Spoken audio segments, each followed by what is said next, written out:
Hi, I'm Dr. Tim Weir, and I gotta tell you, I love life. But when I'm not being a husband, a father, a grandfather, an author, or a practicing chiropractor, I'm the host of the television show, Loving Life with Dr. Tim Weir. Join me and Elvis for the next 30 minutes as we help you discover how to love life.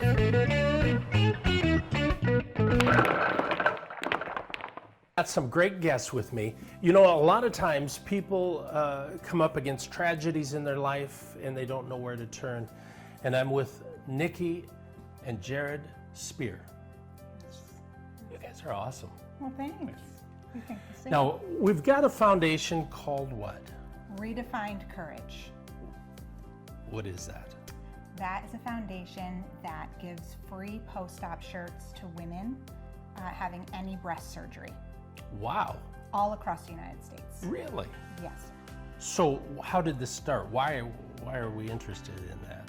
Such a personal journey, lots of tragedy, a lot of breast cancer in our family. And just October 2015, I made a promise to my mom, is actually what it was, and told her I would design clothing for her. And I really had no business doing that. But from a little simple drawing on a Post-it note to what we have here today is one of the main reasons why, and just fortitude and strength and a husband who supports me. That's you. So why give them away? I don't understand that. I think when you're going through anything that is difficult, a life circumstance that's going to change you, and especially a woman and your body, I don't think the first thing you look at is what can I wear? What is gonna help me? The first thing you do is you're scared. And the money spent is probably going to be on medical bills and maybe having people take care of your kids or meals and things like that. So we wanted to be the people that came in and said, you don't have to worry about this thing that you're going to wear home from the hospital. That's going to help you hold your drains, be comfortable, give you some dignity, some hope, and that's what it's called. So to me, it looks just like a regular top. It's not. So what makes it different? Inside, there's four drain pockets for the actual drains that will be attached to you when you come out of surgery. Wow. And it's up to 1 to 4. Sometimes women have 6 drains, but we decided to do the four drains. Also, when I had a double mastectomy myself because of our family history, and Jared remembers what it was like to care for me, and have those drains pinned to a bra. And I never wanted to see another woman like my mom or my 2 aunts or my grandmother have to struggle with that situation. Absolutely, so absolutely. This is why it's different. So drains would be coming usually from here, and depending on how many you have, but they would fit nicely right in these pockets. And then you would close it up and button it up. Your mobility in your arms is not as it's really hard to move your arms way up high, they tell you. Exactly. And you have to do exercises and all kinds of things before you can even raise them that high. So having the button up is super important, and just a soft cotton shirt to be able to feel comfortable in while you're recovering. So coming from your standpoint, the spouse, that's a lot to go through. It is. I mean, the emotional aspect, but also seeing, not only my wife go through it because she went preventatively to have one done, but also watching her mother, her aunt, and also her grandmother has gone through it as well. 2 of them have passed. Actually, all 3 of them have passed. And so, we've had an opportunity to walk through it together so we can understand not only what the woman's going through, but what the caregivers are going through as well. So, and the development of this shirt was specifically based on experience that she had, and individuals who have worn this and said, hey, listen, this would really help. So even where the seams are placed, they're away from the incision location, so they've been switched so that your seams are on the top of the shoulder on the outside of the sleeve. And so that's, by experience, we've developed the shirt. Everything's been thought through. Yes. Okay. For the woman that's going to be wearing it specifically. So now, is it something that somebody can get involved in helping you guys?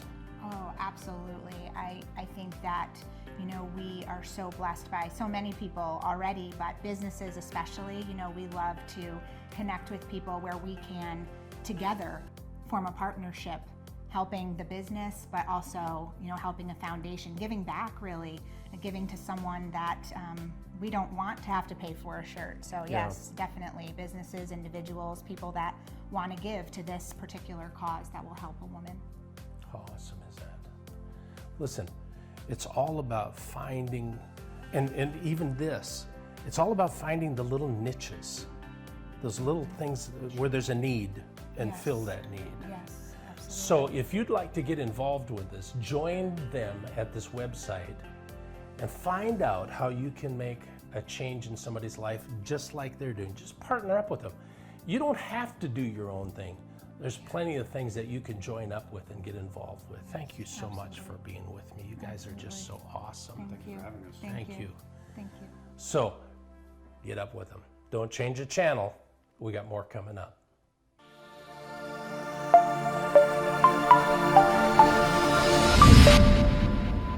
Hey, welcome to Longboat Key. This is a gorgeous place.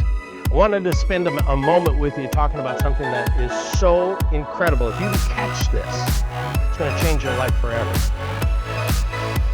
We're all hooked into what I call the spirit network.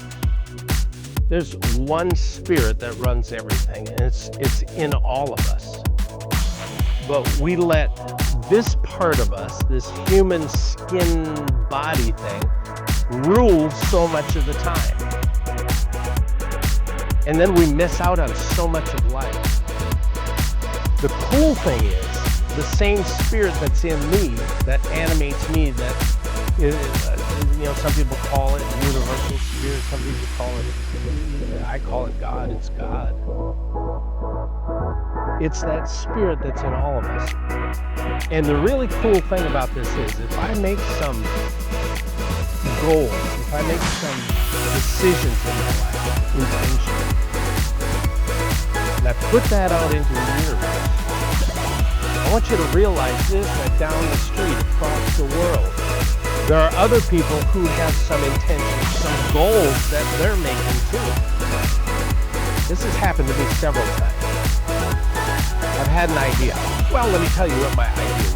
I had the idea that at Christmas time, I'd always have to lift up the bottom boughs of the tree, get a pitcher of water and pour into that bottom thing down at the bottom of the Christmas tree. I had the idea, why don't I get like a garden hose or a hose that comes up with a funnel on it that would stick up like almost in the middle of the tree, that I could take my pitcher of water and pour right into that funnel. I thought, oh my God, have I got a moneymaker here. It wasn't 2 months later I was in the store, and there was that hose thing for a Christmas tree. Guess what? That spirit put out the idea, and it's looking for people who will just grab that idea and go for it. That's for that idea. But I want you to understand, if you put out the idea that I want to be, I don't know, a basketball player if you're a kid, you want to be an NBA star, there are other people across the world, across your state, who are also putting out the intention, I'm looking for this or that. Or if you have an idea for a book or a movie or whatever, there are people out there, might be from that house right over there, I don't know. They're putting out intention. It's really interesting. Last night, I got a call. We had to move our van because we're on an island. We had to move our van from a parking space, but he couldn't really tell us where to park. So we had to get in our boat, and you have to understand, after dark, we can't be out on that water with our pontoon boat that we had rented. So we had a short amount of time. I went over there, no parking place. And I said, I could have gotten all interpolated and say, ooh, this is really scary. I don't think I'm going to make it back in time with the dark on the water. But instead I put out, somebody's looking for us to be able to have a place to park. And I drove by a house, and a woman was at her house. And I said, I'm going to just go to her and ask her. I went up to her and I said, listen, we're in kind of a bind. Can you help us out? Her name was Karen. She said, I would love to. And so we were able to park our car, get back in the boat and get back here right on time. And you know why? Because here was a woman who probably in her quiet time said to the Spirit, said to God, use me today. Make me a vessel. Use me in helping somebody else. Why don't you do that in your quiet time? Not only do you put out, I want to do this, but put this out. Make me a vessel. Let me help others today. Find someone to bring to me that I can help, and then be ready to help. You're going to be amazed at all of the opportunities that have been there the whole time. You just haven't been open to it. Make today your day that you're going to share life, you're going to share spirit with someone else.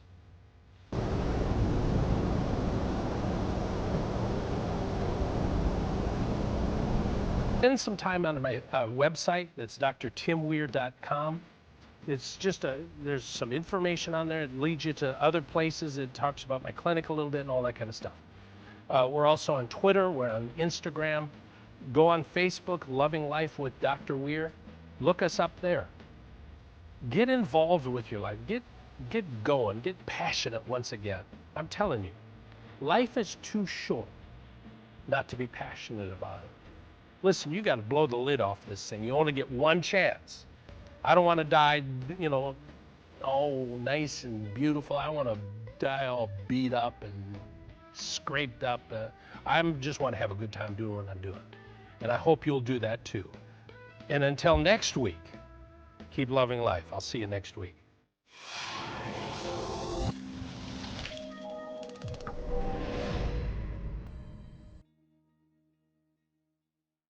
I know you're always looking for places that you can be involved with and make a difference. And I'm with Michael Berger from the Tri-Area Ministry Food Pantry. I knew that. You guys are in Wake Forest. Yes, we are in downtown Wake Forest on East Holding, just across the street from the post office. So what's the focus of the ministry? So we're a food pantry, and we are the type of food pantry that does groceries. So our clients can come to us once a month, and they get about 50 pounds or so of food. And so that's a mix of non-perishables like the canned goods that we have here. They also get fresh vegetables, bread, frozen meat. And this year we've begun doing things like feminine hygiene products and diapers. And so each client comes in. As I mentioned, they're only allowed to come once a month, and they're provided with all of that stuff. We even help them to carry it out to the car. So I'm having a little trouble with 50 pounds of food. Right. What would that be? What would that entail? Well, so we estimate that it's about 3 or 4 days worth of food. Okay. So unfortunately, it's not enough For a month. For a month. It's just Right. going to be, to supplement what you already have. And so that's about 20 cans, a couple loaves of bread, usually 3 or 4 packages of meat, and whatever kind of fresh vegetables we might have. We've partnered with the local community gardens. There's a couple churches in the area that grow vegetables over the summer, and then they donate most of that to us. One of them even has chickens, so we get some eggs. How cool is that? Yeah, so we have a lot of fresh vegetables. Right now we're in the middle of sweet potato season, so Yeah. we've got lots and lots of sweet potatoes. And each person goes home with a 10-pound bag of sweet potatoes until we run out. And those are really good for you, by the way. They're not only good for you, but they're good. delicious. Yes. We even had an opportunity to go and pick some. Oh, cool. So that was, we sort of saw the whole thing in a cycle from pulling them out of the ground to providing them to our hungry So families. how did you get involved with this? Well, I was at the post office one day, and you can actually see the food pantry diagonally across the street. And I saw this long line of people, and I thought, I've been down this road a dozen times, many more than that. What is that? What's it all about? So I investigated, and it turns out it's the local food pantry. Now, I live in Wake Forest. You live in Wake Forest. You look around, it doesn't seem like there should be very many hungry people here. Right. But yet, there was an enormous need. And frankly, that inspired me. I said, I can give back to the community. I have some time that I can devote. and my volunteerism was born. Wow. Yeah. Wow. So, I mean, if you can imagine this, you go to the grocery store, let's say you get 5 extra cans, 5 of these. Mm-hmm. Even that little bit is enough to help somebody. Absolutely every little bit helps. So we get our food that we hand out in a couple different ways. We are a distribution agency for the food bank of Central and Eastern North Carolina. Yeah. And so they have a large corporate presence. And when you go, for example, to the state fair and they have that big can drive, that's them. And we're a distribution agency for them. Okay. So we get food from them that we in turn distribute. So they're wholesale, we're retail, basically. Yeah. And so we get some percentage of our food from there, but 65, close to 70% of the food that we distribute comes from people in the community. Businesses, churches, and individuals who just come in, just like you said, they picked up an extra few things and they drop them off. So that's how we do it. What an easy way to make a difference in somebody's life. It is. And so we don't require, so there's a lot of food pantries that have certain requirements that you need to meet in order to be eligible. Sure. And so our requirement is that you have to live in Wake County. There's no other requirement. If you need the help, you just come, you show us that you live in Wake County, and we can provide you with food. Wow. And so we don't want to hold up any sort of artificial barriers, and if you're hungry, come see us. And we're seeing right now between 750 and 800 families a month. Wow. So it's a sizable number. Interestingly, probably 70% or 65% of those people live in Wake Forest. They have a Wake Forest address. Wow. So there certainly is a need in the community, and we're doing our best to meet that need. Yeah, and you got to be careful that you don't prejudge people and say, well, they don't need it. They probably do. Well, that's one of the things that struck me. So, because in your mind, you think about the people that stereotypically would go to a food pantry. You expect them to be homeless. You expect them to be down on their luck. Right. What I saw in that line was an awful lot of people that looked like my neighbors. If you want to help, go to the website, check it out. I'm telling you, step out, help those around you. Thank you, Michael, for being with me. You're awesome. Thank you. Don't change the channel. We got more coming up.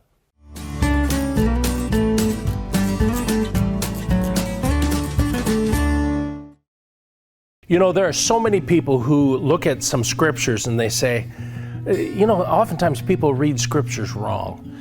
And one of those scriptures is where it talks about God creating the earth out of nothing. And people say, well, God took nothing and created the earth. But that's not what the scripture says.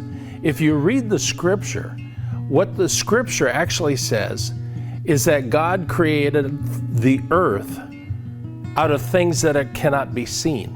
And so, in other words, God created things out of invisible things. I want you to understand this, that this here is very temporary. This is the old body we get, and some of us are lucky enough to have it for 85, 90, even 100, 120 years. But it goes away, but there's something that doesn't go away, and that's the spirit part of you. And so that spirit part of you is part of that invisible world. So sometimes when you're looking around you and you say, I'd really like for this to happen or that to happen, but I don't see it. Let me tell you something. There's a whole world of the invisible that's around you. There are businesses, there are relationships, there are other things in this invisible world, and you just have to learn how to tap into the invisible world. So spend some time reading and studying people who know that kind of stuff. Bob Proctor, one of the great, he was part of the book The Secret, the movie Secret. Good friend of mine, great guy. I've been to his home, talked to him. He's got some ideas on how to tap into that world of the invisible. There's other people. I mean, man, Grant Cardone, there's a bunch of people. Mark Victor Hansen. If you've read my book, Mastering the Art of Success, you'll have tapped into some of those people. Les Brown, Mark Victor Hansen, Jack Canfield. Those are all people who have an idea of what it's like to tap into the invisible. So just get tapped in. Listen, there's a whole universe around you. There's a whole world that you haven't even seen yet. Tap into the invisible, bring that stuff from there into your life, and you'll create some amazing things. You'll create an amazing life.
Somebody say go!